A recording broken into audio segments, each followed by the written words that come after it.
Bon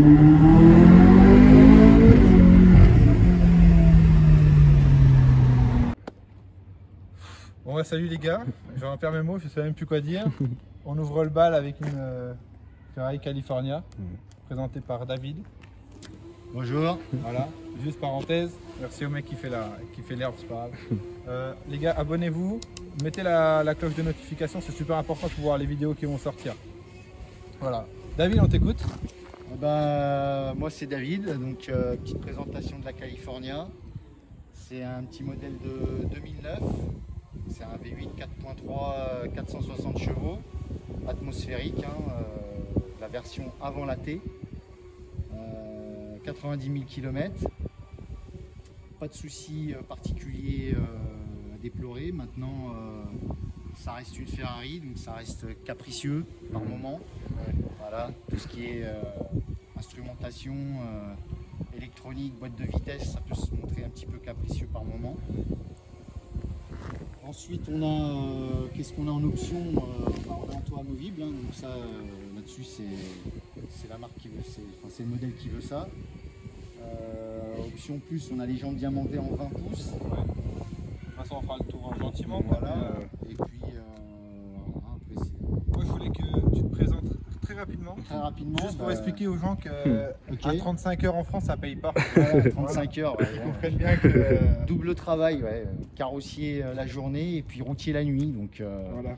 Quand la fatigue me permet, on va dire, j'essaye de travailler pour pouvoir acquérir de telles choses, parce que bon, c'est sûr que c'est pas forcément donné à toutes les bourses, bien qu'on le souhaite pour tout le monde, mais 35 heures aujourd'hui, simplement dit, ça passe pas. Totalement. Donc si on veut entretenir une voiture dignement, c'est clair que le 35 heures habituel. Et tu nous disais, du coup, toi, tu as grandi au Mans. Ouais, j'ai grandi au Mans, au cul du circuit, donc on va dire que la piste, les sportives, que ce soit moto, voiture, camion, ça me berce depuis tout petit. C'est des choses que je voyais passer sous mes yeux, d'autres modèles à l'époque, il y a une 25-30 ans maintenant bientôt, parce que j'en ai 37. Et c'est vrai qu'aujourd'hui, pouvoir me dire que c'est acquéri, on touche un peu le rêve là. On touche un peu le rêve du doigt. Ouais. Donc, tu miserais plus gros ou pas? Plus gros après celle-ci? Pourquoi pas, ouais. Dans l'optique, on essaie jamais de redescendre en dessous, on essaie toujours d'acquérir quelque chose d'un petit peu plus performant, point de vue moteur, surtout point de vue moteur, moi je suis attaché là-dessus. Ouais. Après, le confort, c'est pas ce que je recherche.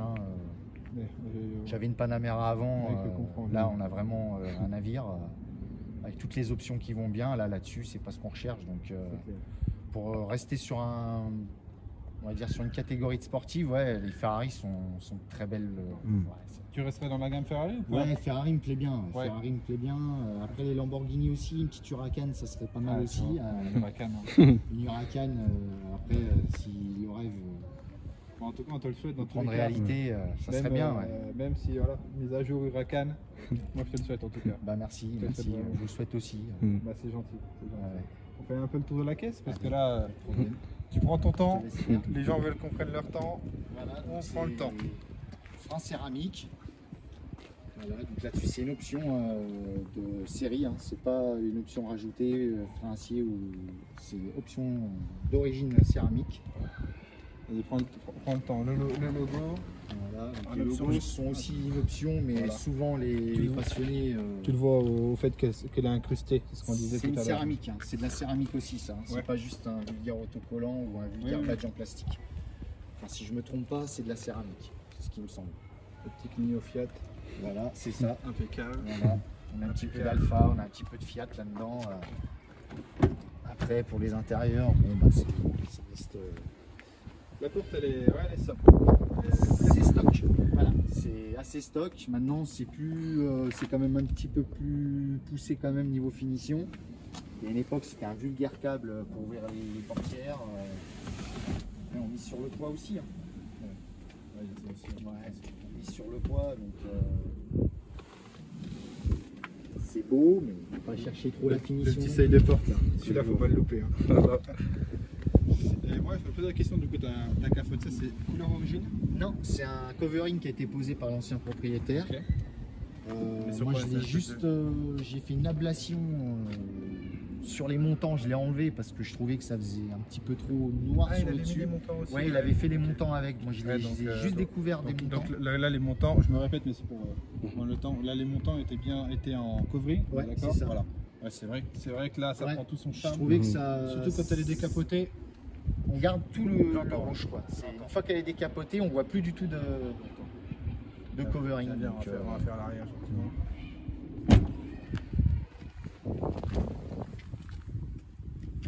Donc celui aussi qui a dessiné 406 carrossier Pininfarina, ouais. Voilà. 406. Je pense qu'il devait bien bûcher le soir, la nuit, les designs de voitures. C'est gratté la tête. Ouais, je pense qu'il s'est gratté un petit peu. Ouais. C'est pas loupé. Hein. Après, il y en a certains, il a boudé un petit peu, la California. Ouais. Je sais pas trop pourquoi, parce que je trouve qu'elle a quand même un certain look, un charme. Elle a un charme bien à elle. C'est. Tu viens voir ses courbes alors. Voilà, c'est ça, comme tu le dis, c'est des belles courbes. Regarde les courbes, tu vois vraiment le dessin de la voiture. Là, voilà. Hop. Tiens, décale-toi un peu. Hop là. Là c'est magnifique. Là tu vois la courbe. On le voit enlever. On n'aura peut-être pas la pression vidéo, mais tu le vois là. Quand on l'a sous les yeux, c'est vraiment fou. Ça donne toujours autre chose comme résultat. C'est vraiment fou. Prends le temps, les feux, tu vois sur les feux, pas de soucis. C'est les feux typiques Enzo. Hein, voilà, ils sont beaux. À LED. C'est vraiment beau. Pour des voitures qui ont déjà plus de 10 ans, je trouve que ça vieillit bien, ça passe bien dans le temps et puis j'espère qu'elle aura son charme toujours d'ici une dizaine d'années, voire une quinzaine d'années. Regarde qu'il fasse ça bien, bien sûr. Bientôt embauché si ça tourne, donc non mais top. Mais en tout cas, ouais, là les feux, ouais, déjà pour ces vieilles voitures là qui avaient déjà tout ça, c'est. Ouais, c'est sympa, moi je trouve que voilà, c'est. T'en penses quoi? T'as des petites grilles alu du coup vers les silencieux? Eh bien alors les petites grilles alu, elles ont tendance à un petit peu noircir, donc on peut en voir encore les stigmates. Elles étaient comme ici là, complètement noires en fait. Et pour ça, il faudrait que je démonte le pare-choc. Je leur ai donné un aspect, on va dire un petit peu inox, mais elles étaient toutes noircies. Et à la base, c'est assez brillant. Donc j'ai complètement, on va dire, renettoyé tout ce qui était silencieux, sortie d'échappement, poli un petit peu, hein, un semblant, on va dire, pour lui redonner un petit look, parce que j'ai pas eu le temps encore de vraiment m'en occuper à 100%. Ouais, c'est du taf. C'est du boulot, c'est du boulot. Et déjà, je tenais vraiment à la mettre sur un pont, contrôler, parce que chez Ferrari, ils ont contrôlé, ils ont fait la révision, mais il y avait des petites choses qui me chagrinaient quand même. Hein. Alors, je veux pas leur casser du sucre sur le dos, mais il a fallu que je reprenne quand même 2-3 petites, petites anomalies.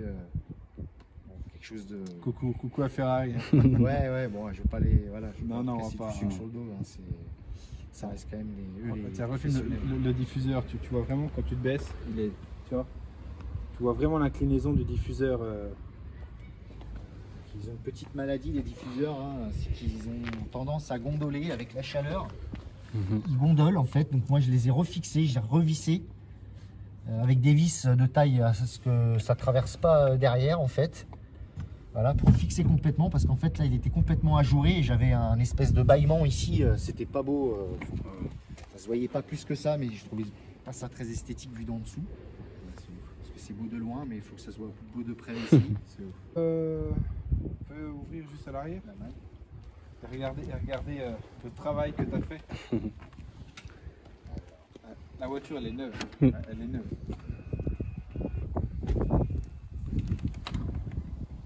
Automatique, mais on peut l'ouvrir aussi à la main. Voilà, donc elle a sa petite housse, son petit sac bien sympathique. Hein, je sais pas combien il facturait ça à l'époque, mais je pense qu'elle n'est pas donnée la petite housse. J'ai jamais eu l'occasion de la mettre, hein, parce que moi elle dort toujours en garage. Alors, je suis pas pour la housse dans un garage maintenant. Peut-être que les vrais passionnés le font pour question Ah, c'est pour se toucher ça. Ouais, d'esthétique et puis de se dire on a acheté une housse, on va la mettre. Oui, c'est ça, c'est ça. Je pense qu'au tarif de la housse, au bout d'un moment... Ouais, mais je crois que c'est dans les 400 ou 500 euros la housse qu'elle est facturée. Ouais, non, mais je me doutais du prix. Donc là, la recharge batterie, comme on disait. C'est le maintien de charge. Maintien de charge. Je pense que ça, c'est une option en plus à racheter à côté ou chez Ferrari, je sais pas. Une pour la maison, puis une dans la voiture. Hein. C'est ça. C'est pour la brancher à un secteur pour garder la charge en fait, pour éviter les. Souvent, le problème qu'on a, c'est les voyants qui s'allument. Donc, moi, j'ai déjà tout enlevé, garniture. On fait un petit peu, de nettoyage. Hein, ça demande encore à nettoyer les entre. J'ai un petit peu sagouiné le boulot là, on va dire. Un peu sagouiné là. Impeccable. Vas-y, bon, on continue. Donc là, après c'est carrosserie, on n'est pas trop mal. On n'est pas trop mal. Elle fait bien des trois quarts. Des tout petits défauts de carrosserie. Hein. T'es en combien de pouces sur cette coupe? C'est du 20. J'ai l'impression qu'avec le pneu, tu sais. Ouais, les pneus c'est du gros flanc hein, sur les pneus à l'arrière. C'est du gros flanc quand même. Par rapport à, en général, moi je suis plus en 30. Là c'est du 35. Ouais, gros flanc, on peut peut-être pas dire non plus gros flanc, mais ouais, ça commence déjà. C'est le tout petit truc qui me dénote un petit peu, c'est que ça doit être du 30 à l'avant. J'ai même pas regardé. Non, c'est 35 aussi à l'avant. Ah ouais. Tu vois, ça paraît il paraît plus gros à l'arrière. Il paraît beaucoup plus gros à l'arrière. Ouais. Super. Je sais pas, je suis pas encore assez spécialiste pneumatique pour m'avancer. Impeccable. On va regarder le plus intéressant. Ouais. Ce pourquoi notre venue. Les gars, encore une fois, abonnez-vous à la chaîne, c'est super important si vous voulez avoir plus de voitures comme ça. Oh là là. Là, vous en prenez plein les mirettes là. Voilà.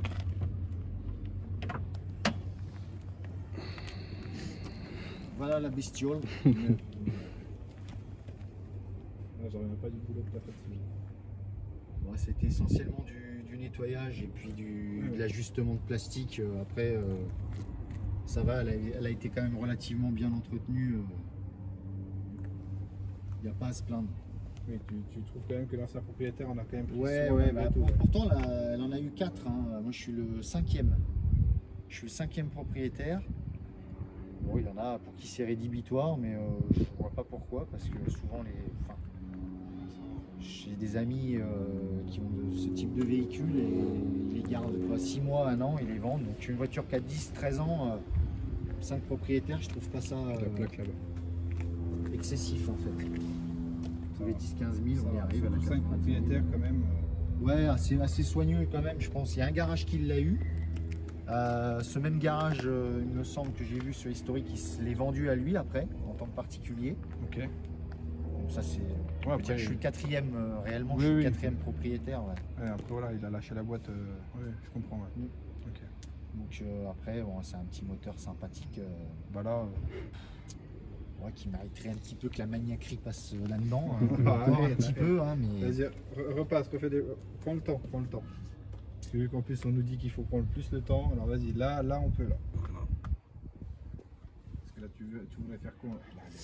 Ouais, bah là il y a bon, c'est de la saleté qui est ça qui pourrait être enlevé, mais bon, il y a des petites il y a des petites anomalies quand même qui me chagrinent un petit peu. Là, les tatillons. Ouais, voilà, l'aluminium grossé, il est noirci, il est oxydé, il faudrait lui redonner un petit coup de jeune. Ouais, je comprends. Voilà, la jauge, elle est toute sale. Voilà.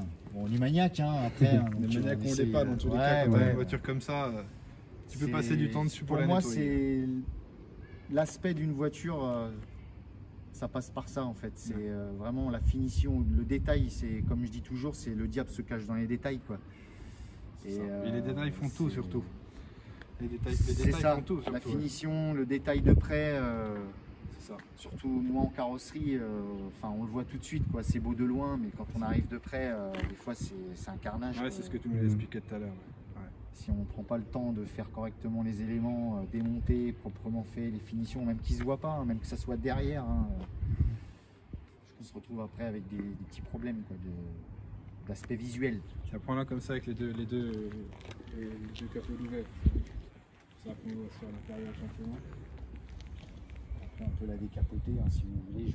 Ouais, on fera des petits plans tranquilles. Ouais, je la décapote jamais, hein, c'est pas mon plus, cheveux au vent, non, c'est pas casquette au vent, on va dire. On a bien compris que c'est pas trop mon... C'est après certains pourront dire pourquoi t'as acheté une cabriolet, mais parce que la Californie elle est que en cabriolet. Donc dans tous les cas. Après, il y en a des voitures comme ça, même si elles sont cabriolet, t'as envie de les avoir. Ouais, non, mais ça lui va très bien, ce toit rigide comme ça. Je trouve que c'est les premiers toits rigides de Ferrari en fait, il me semble. Ah oui? Ouais, avant c'était que de la toile. Et la California, c'est le premier toit en dur, quoi, en fait. Il le savait que cette voiture-là, elle allait faire les deux. Soit vraiment ceux qui vont avoir les cheveux au vent. Ouais, c'est ça. Voilà, parce que pour une dur. question de turbulence, de remous, quand on a le toit et qu'on roule, honnêtement, comparé à une toile, déjà la sonorisation, elle est là, quoi. On n'a pas ce bruit. Au niveau sonorisation, t'es quand même. Ça pas trop mal. Franchement, ouais, je trouve que je pensais que ça allait être plus bruyant que ça. Ouais. Ah, tu vois, je suis étonné. Ouais. Ouais. Ouais. Non, ça reste largement acceptable. L'intérieur. Qu'est-ce que tu peux nous dire donc déjà sur l'intérieur? C'est pas un cuir Daytona, c'est un cuir traditionnel, je dirais. Ok. Le cuir Daytona, ce que j'aime bien, c'est qu'il a des espèces d'épaisseur de cuir. Le cuir Daytona, hein, c'est visible. On peut regarder sur internet. On mettra une photo sur la, vidéo. La différence pour comparer, il est quand même beaucoup plus beau le cuir Daytona. Là, on n'a pas cette option-là. C'est pas une grosse optionnée. Elle n'a pas les sièges chauffants, elle n'a pas les sièges ventilés. Bon, elle est juste électrique. Quant à ça, après, c'est pas. Voilà, elle a le volant électrique en réglage. On n'a pas l'ordinateur de bord. Je sais assis-toi. Ouais, tu peux t'asseoir. Assis-toi pour finir correctement le compteur. Voilà, impeccable. Impeccable comme ça. Voilà, tu tournes.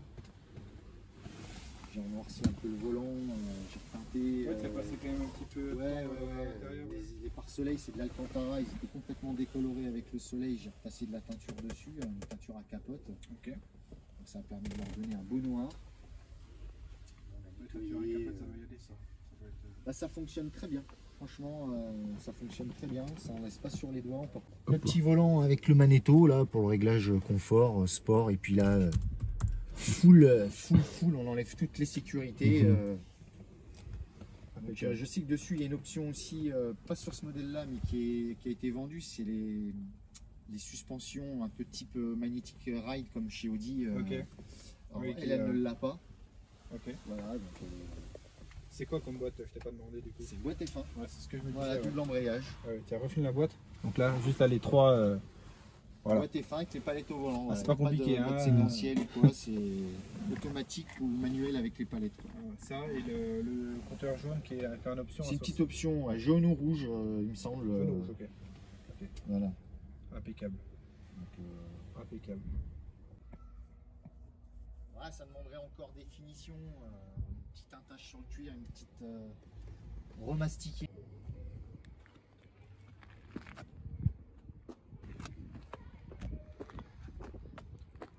La Mustang, je suis parti dans le sud du Portugal avec leur casse-route, leur machin, et puis tu sais, ils ont dans la flemme de changer de vidéo, ils veulent voir. C'est juste horrible. C'est pas de l'origine, mais perso, j'irais pas mettre 1500 balles dans un carré. Voilà, donc là, comme on disait, dégueulasse comme ça. Ouais. Et là, refait fraîchement depuis ce matin.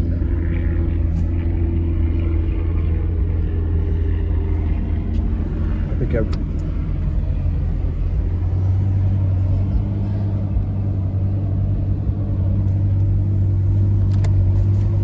Ils ont abusé sur les, sur les caches soleil là.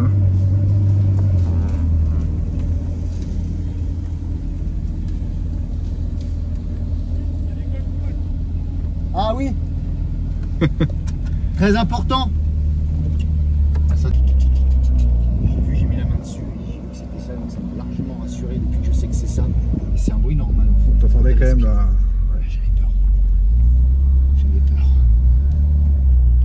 J'ai toujours peur avec ce genre d'engin. Ça c'est ce que je disais là, quand tu as des courbes comme ça devant, tu vois vraiment que la voiture elle a été, elle a été dessinée. Je sais pas si on s'en rendra bien compte en vidéo, mais on voit vraiment qu'elle a été dessinée la voiture. C'est ça qui est fou. Ouais, notre ami il s'est bien, il s'est bien amusé. très clairement. Je fais toujours attention parce que c'est...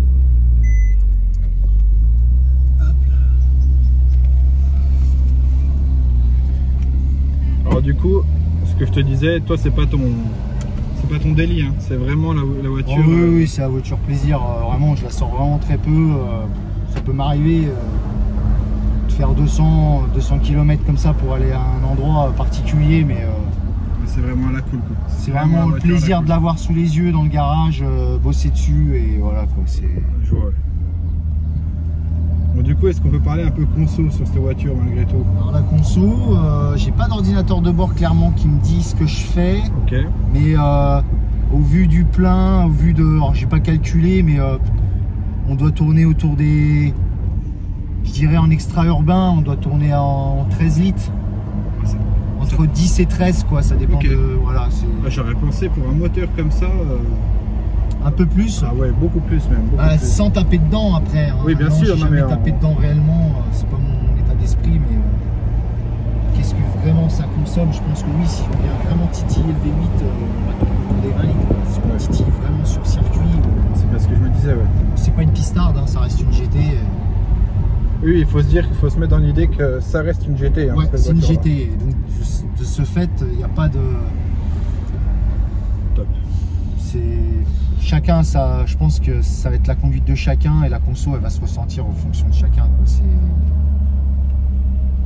Après moi j'achète pas ça pour faire des économies de carburant, mais ça c'est sûr. Tu vois, on va se taper les bouchons là-bas. Est-ce que là c'est...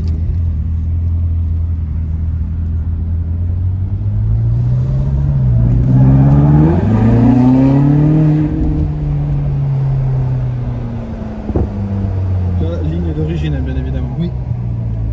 Donc c'est pas des valves, il y a des valves d'échappement, mais c'est pas des valves électroniques, c'est des valves qui s'ouvrent en fonction de l'accélération en fait. Oui, suivant la plage quand voilà, tu es, elle s'ouvre. Okay. C'est ça doit être un phénomène de dépression et.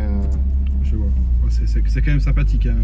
Ouais. Alors comme je te disais, ça fait un bruit différent en fonction des plages. Après on me dira c'est normal, plus elle fait de. Oui, non mais plus elle est dans les tours, plus elle fait de bruit. Je vois ce que tu veux dire. Mais ça chantonne différemment en fait, en fonction de.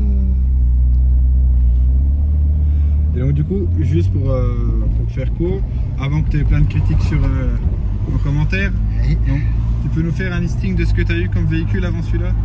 Alors, j'ai eu donc un M3 E92. Bon, je fais on va dire les V8. Tu fais les plus gros, tu fais les plus gros. Ouais. Un M3 E92 de 2008. Un M5 E39 avant le M3. J'ai tout restauré. J'ai eu une S5. Une Panamera 2011, un 4 litres 8 4S. Une Shelby 350. Un Panamera hybride 2018. Et là, la dernière, la jeune arrivée. Fraîchement arrivée, la California. Impeccable, voilà. Au moins, ça, c'était un point, c'est le point est fait. Voilà. C'est la passion de l'automobile. Exactement. Tout simplement ça, c'est pas une question de frime ou quoi, c'est... Avec la couleur, elle s'y prête un petit peu. Oui. M'as-tu vu, mais j'ai pas... Comme tu disais, le rouge comme ça, tu arrives bien à l'assumer, il n'y a pas de... sur Ferrari, je trouve que ça passe bien. Maintenant, si j'avais pu la trouver en noir ou un gris anthracite... Tu l'aurais fait, ouais. Parce que je suis toujours sur des gris ou des noirs en général sur mes voitures. Ouais, je comprends. Le modèle, le budget faisait que voilà, je me suis rabattu sur un rouge parce qu'il y en a beaucoup en rouge. Bien qu'il y en ait en noir, en gris. Niveau cote, je me posais la question, si elles sont pas rouges, elles perdent un peu en cote ou pas forcément? J'en ai aucune idée. Ouais. Je pense que c'est au goût de chacun met le prix. Après la couleur, c'est vraiment comme on dit, les goûts et les couleurs quoi. Oui, non mais ça reste en détail, mais tu sais, des fois je pense pas que la couleur ça fasse beaucoup. Je pense que c'est surtout sur les intérieurs, le rouge quartier, les marrons, la couleur Havane là, un petit peu. Je vois ce que tu veux dire. Je pense plus que c'est ça qui va ralentir certains acheteurs sur le fait que bah, voilà, la couleur elle est pas. Et là vu qu'on parle d'acheteurs, tu sais, là tu saurais nous dire la cote actuelle de la voiture au moins? Alors là, comme ça, avec ce kilométrage-là, 90 000 km, on va être autour des entre 85 et 90 000 euros, quoi. Ouais. Pourtant, elle a tout l'entretien, elle sort de chez Ferrari. Mais c'est du sérieux, quoi. C'est du sérieux. Voilà, mais pour des modèles avec 30 000 km, 40 000 km, celle-là, elle a un peu de bouteille quand même, on va dire. On va être dans les 110 000 euros. Ok. 107, 105, 110, c'est les prix que je voyais moi. Hein. Maintenant, est-ce que vraiment je suis dedans? Je peux pas vraiment en être sûr. En tout cas, ce que je sais, c'est que sur le marché, tout le marché européen, j'ai regardé moins de 85. Ouais, c'est rare ça à trouver. commence à être difficile à trouver. Ok. Impeccable.